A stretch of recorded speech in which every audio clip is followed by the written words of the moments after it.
안녕하세요. 화학자 장홍지입니다. 사진만 보셔도 고통이 느껴지시는 분들도 분명히 계실 텐데 오늘의 이야기는 바로 화학무기, 그 중에서도 신경가스에 대해서 이야기를 나눠보도록 하겠습니다. 기본적으로 병력과 무기 그리고 전투의 피해 등을 예측하는 란체스터의 법칙이 존재하고 있습니다. 과거 냉병기를 사용하는 경우에는 선형 법칙이 주도적이었고, 이는 아무리 많은 병력이 있더라도 직접적인 충돌과 공격이 가능한 국소적인 영역이 존재했기 때문에 진형이 더욱더 중요할 수밖에 없었던 것이죠. 이후 총을 비롯한 소화기들이 발명된 이후에는 원거리에서 다양한 공격이 가능했기 때문에 병력 수의 제곱에 관여되는 제곱법칙이 탄생하게 됩니다. 물론 지금은 미사일이나 폭탄, 지뢰와 같은 여러가지 예외적인 무기들이 많기 때문에 란체스터의 법칙이 성립하지 않는 경우도 많습니다. 그리고 조금 더 발전한 형태로 오시포프 방정식이라는 러시아 인물에 의해 탄생한 란체스터 법칙의 개량판도 존재하고, 또 단순하게 전쟁만을 염두에 둔 것이 아니라 로트카-볼테라 방정식이라는 포식자와 피식자의 수의 증감, 그리고 그 관계에 대한 것을 추측하는 비선형적인 방정식들이 계속해서 탄생하곤 합니다. 자, 이러한 여러가지 예측과 방정식을 모두 깨부수는 것이 비대칭 전력이라 부르는 몇 가지 종류의 카테고리에 해당합니다. 대표적으로는 원자력을 이용한 애토믹 A와 생물학적 병기를 사용하는 바이올로지컬 B, 그리고 화학무기인 케미컬 C를 합쳐서 ABC라고 부르는 구분법이 과거에는 주로 사용되었습니다. 영어 표현식으로는 방사능, 생명, 화학인데 우리나라 말로는 반대 순서로 화생방이라고 부르는 것, 그것이 바로 가장 고전적인 부분이라 할 수 있습니다. 이후에는 원자력과 관련된 것을 조금 더 구분시켜서 핵무기가 탄생했기 때문에 NBC라는 용어로 변경되었고, 방사능만을 유출시키는 무기들도 탄생했기 때문에 CBRN으로 세분화시키게 됩니다. 지금은 이들보다도 더욱더 강한 폭발력을 갖는 대량 살상 무기들이 탄생했기 때문에 CBRN2로서 폭발 무기까지 포함한 형태로 비대칭 전력을 설명하고 있습니다. 비대칭 전력 중에 화학 무기의 가장 대표적인 시작은 고추에 흔히 들어있다고 알려져 있는 캡사이신이라는 물질로 여겨볼 수가 있고요. 그 이후에는 CN-가스라는 종류, 그리고 화생방 훈련에서 주로 사용하는 CS탄, 곧 CS-가스도 만들어집니다. 이들 모두는 상대방을 제압하는 데는 유용하지만 사망에 이르게 할 정도까지 위협적인 피해를 끼치지는 않습니다. 그렇기 때문에 우리가 훈련에 사용하고 있는 것이겠죠. 하지만 다음에 나오는 몇 가지 종류의 신경가스들은 사망에 이를 수 있을 정도로 아주 위험한 물질입니다. 가장 먼저 개발되어 것 중에 하나는 타분이라는 물질이 있고, 금기를 뜻하는 영어 단어인 터브로부터 이 명칭이 오게 되었습니다. 그리고 오늘 이야기의 주인공은 살인가스는 모두 다 대문자로 쓰여있는 것을 보실 수 있듯이 발명자의 이름들을 따서 만듭니다. 게르하르트 슈레이더로부터 S가, 그리고 오토 암브로스의 A, 게르하르트 리터의 R, 그리고 힐레스 바프넌트 한스 유르겐 폰 데르 린데로부터 IN이 오게 됩니다. 결국에 살인가스는 사람을 죽인다는 살인이 아니라 발명자의 이름으로부터 온 것이라는 걸 볼 수가 있고요. VX 가스 같은 경우에는 Venomous Agent X 해서 독성물질 X라는 명칭을 갖고 있습니다. 자, 이와 같은 물질들이 어떻게 관여하느냐? 신경가스라 말했던 것처럼 인간의 신경계에 작용하게 됩니다. 자, 신경계가 중요한 이유는 우리가 느끼는 오감을 뇌로 보내는 것이나 또 뇌가 내리는 명령을 전신으로 보내는 모든 것이 중추신경과 말초신경에 의해서 구성되기 때문입니다.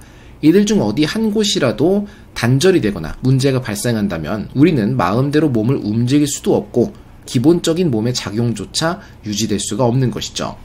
그들 중에서도 신경세포들이 직접적으로 하나씩 정보를 옮겨가는 과정은 하나의 세포의 말단으로부터 다음 세포의 몸체로 뉴로트랜스미터라는 신경 전달 물질을 이용해서 전달하게 됩니다. 결국에는 화학 물질이 오가고 인식하는 걸로부터 우리는 모든 신경 자극을 느낀다고 말할 수가 있는 것이죠. 여기서 가장 중요한 것은 바로 뉴로트랜스미터인데 여러 종류의 뉴로트랜스미터들이 있습니다. 당연히 우리가 전달하고자 하는 것은 능동적인 명령이나 금지를 시키거나 혹은 조율과도 같이 여러 가지 대응이 필요하기 때문에 다양한 종류의 신경 전달 물질이 있는 것이죠.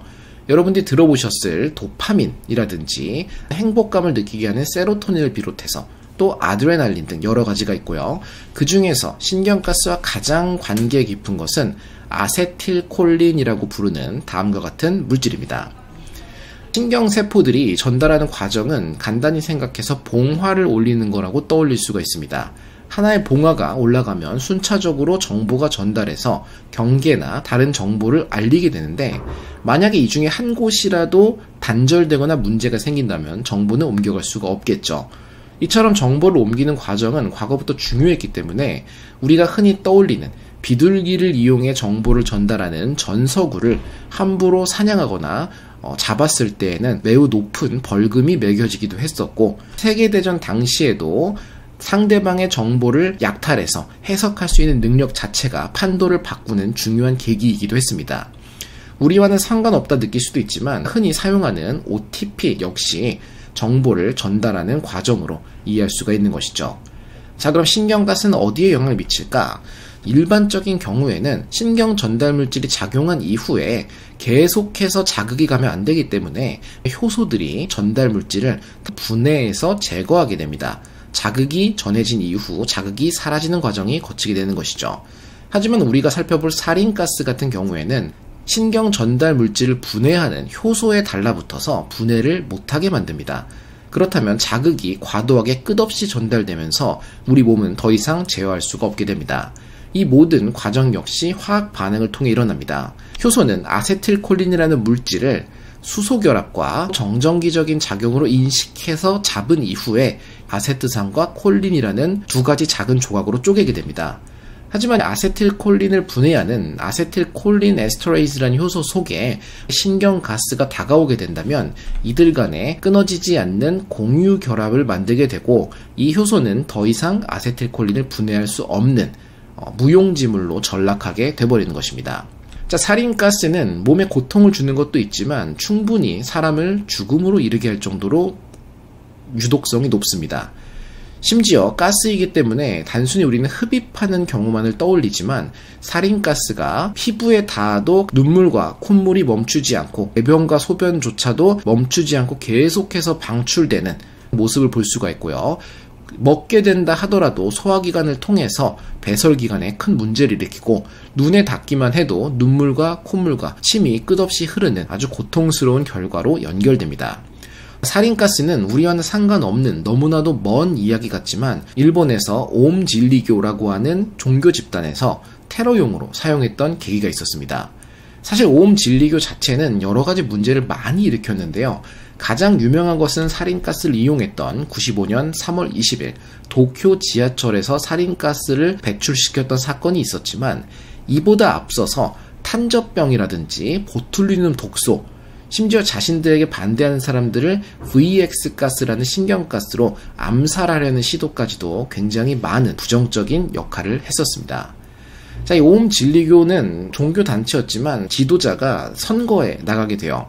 그랬는데 선거에서 떨어지면서 표가 예상보다도 적게 나오니까 이게 분명 국가가 우리들에 대해서 탄압을 하거나 아니면은 조정하고 있는 것이다 라면서 국가를 전복하려는 시도를 하게 됩니다. 그래서 도쿄 지하철에서 사린가스를 터뜨리는데, 자, 우리가 단순히 생각한다면은 어딘가에서 독가스를 얻어와서 그냥 터뜨렸구나, 위험 물질을 구입하거나 확보해서 사용했구나 라고 생각하기 쉽지만, 오음진리교는 굉장히 본격적인 집단이었습니다.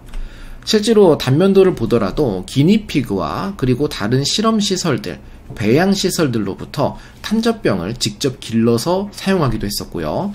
또 자동차 속에다가 자동화된 시스템으로 사린가스를 분사하는 시스템까지도 만들었고, 실제 시설을 살펴보더라도 보이는 것처럼 제대로 된 공장 설비를 구축해서 연구를 할 정도로 본격적인 집단이었다는 게 문제였던 것이죠. 자, 사린가스는 어떻게 만드느냐? 우선 이것은 여러분들이 만들기 좀 어렵기 때문에 과정만 간단히 보겠습니다. 메틸포스포닐 다이플로라이드라는 물질, 그리고 아이소프로필 알코올이라는 물질을 혼합한다면은 이성질체를 갖는 두 종류의 사린가스가 만들어집니다. 그리고 당연히 사린가스는 스케줄 1으로 구분되는 아주 위험한 화학 무기가 되는 것이죠. 문제는 이 과정에서 플루오린과 이쪽에 있는 수소가 떨어져 나오면서 불산이 만들어지고, 이 불산은 여러가지 용기를 녹이기 때문에 만드는 것이 조금 어려웠습니다. 산을 중화시켜야만 더욱더 효과적으로 살인가스를 만들 수가 있었겠죠.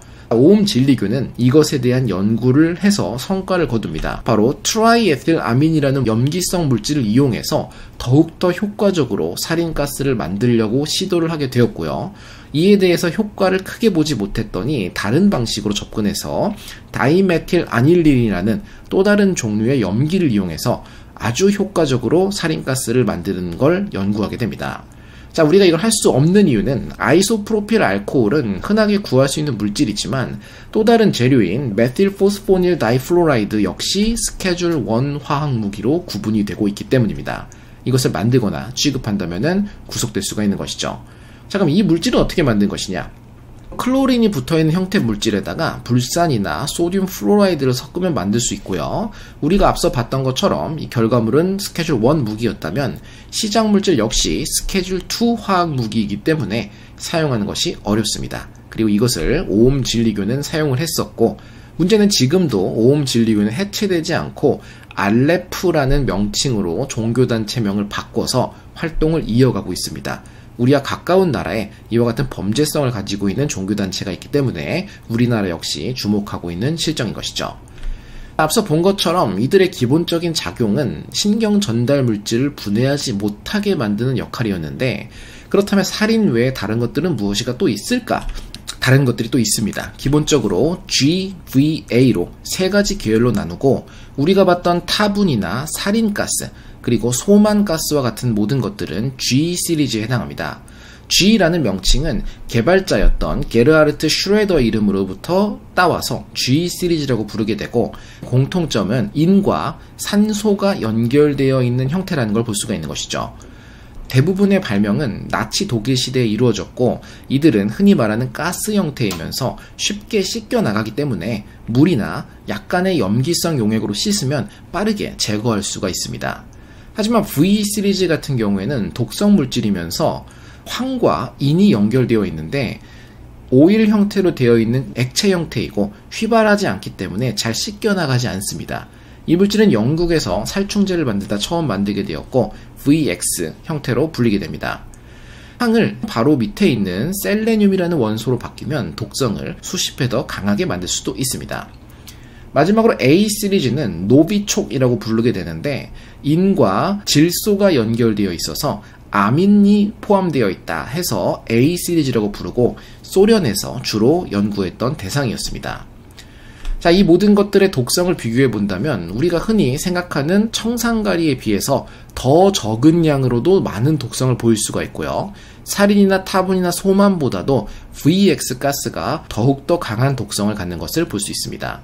자, VX는 영화 속에서도 나오는데 과거의 명작이라고 알려진 더 락이라는 영화 속에서 복색의 정체불명의 무기, 바로 VX 가스라고 합니다. 그렇다고 해서 우리가 VX 가스가 초록색이구나 라고 생각할 필요는 없고요. 실제로 VX 가스는 약간의 황색을 갖고 살인가스는 무색, 무미, 무취, 무향의 물질이라고 볼 수가 있는 것이죠. VX 가스에 중독됐을 때 이를 해독할 수 있는 방식이 있는데, 이것이 또 다른 종류의 독인 아트로핀이라는 물질입니다.